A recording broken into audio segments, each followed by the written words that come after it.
Hello बच्चों, let's see question. The thermal insulated vessel contains an ideal gas of molecular mass capital M.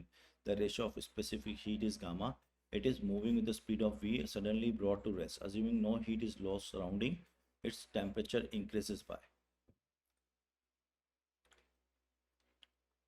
तो बच्चों अगर की concept की बात देखें, यहाँ पर हम की कॉन्सेप्ट क्या है,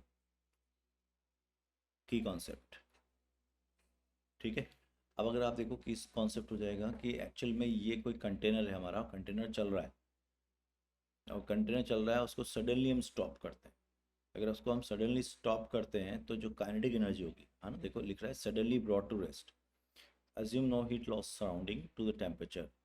तो जो एकदम से हम जो पहली बात तो ये एडियाबेटिक प्रोसेस होगा, all sudden process are the adiabatic process, ठीक है।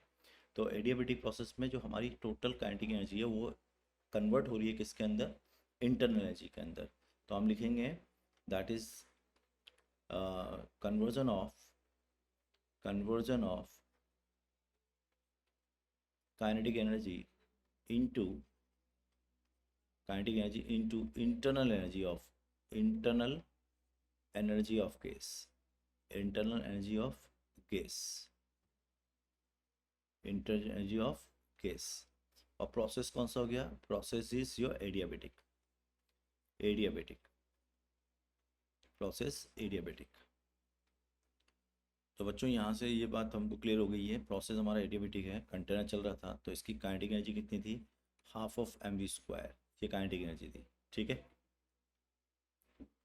अब अगर ये काइनेटिक एनर्जी थी तो ये टोटल काइनेटिक एनर्जी जो कन्वर्ट हो रही है वो इंटरनल एनर्जी में कन्वर्ट हो रही है, और इंटरनल एनर्जी हो जाएगी इसकी N C V D T, इसकी इंटरनल एनर्जी हो जाएगी N C V D T, और D T is the change in temperature जो हमें निकालना है,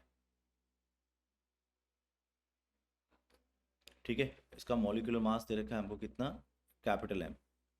तो ये हो गया half of capital M V square is equal to, N को लिख लेंगे हम M by of M W into of C V, और सी वी क्या हो जाएगा, ये सी वी अगर हम लिखेंगे, कौन सी गैस है हमारे पास, डायटोमिक गैस है, लेकिन हमें गामा की फॉर्म में लिखनी है। तो बच्चों अगर गामा की फॉर्म में लिखेंगे तो हम कैसे लिखेंगे इसको, ये हो जाएगा आपका सी वी इज इक्वल टू, हो गया आपका, चलो पहले तो हम लिख लेते हैं यहाँ पर, सी वी को लिख लेते हैं एफ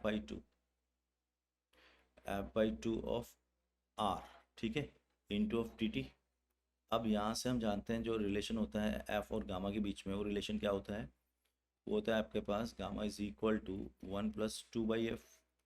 तो यहाँ से अगर मैं एफ को लिखना चाहूँ तो एफ क्या देगा आपका, यहाँ से 1/f देगा आपको, गामा -1 हो जाएगा उधर ले जाएंगे तो, और ये 2/गामा-1, ठीक है।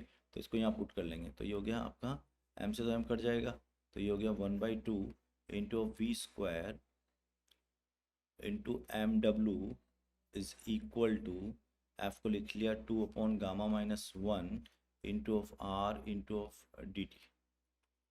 तो जो डी टी आ गया आपका, वो आ गया आपके पास, ये आपका 2 तो कट ही गया ना इस 2 से, ये 2 तो कट गया आपका, तो ये हो गया आपके पास D T is equal to half of M into गामा-1 अपॉन आर, और के भी था आपका, नहीं के नहीं था हमारे पास, है ना।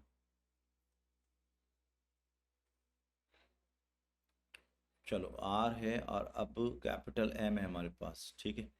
अब कैपिटल एम को क्या लिख सकता हूँ मैं, कैपिटल एम मॉलिक्यूलर मास है, और आर है आपके पास, तो ये आपका फाइनल आंसर हो जाएगा यहाँ पे ना, और इंटू के कर लो, के की वैल्यू 1 ले लो बच्चों यहाँ पे, ठीक है। तो अब फाइनल आंसर जो होगा आपका, अगर अपन देखें यहाँ से, तो वो हो जाएगा आपका gamma capital M V square के upon 2 R, this one. The final answer of the question is D, and I hope you understood it. Best of luck.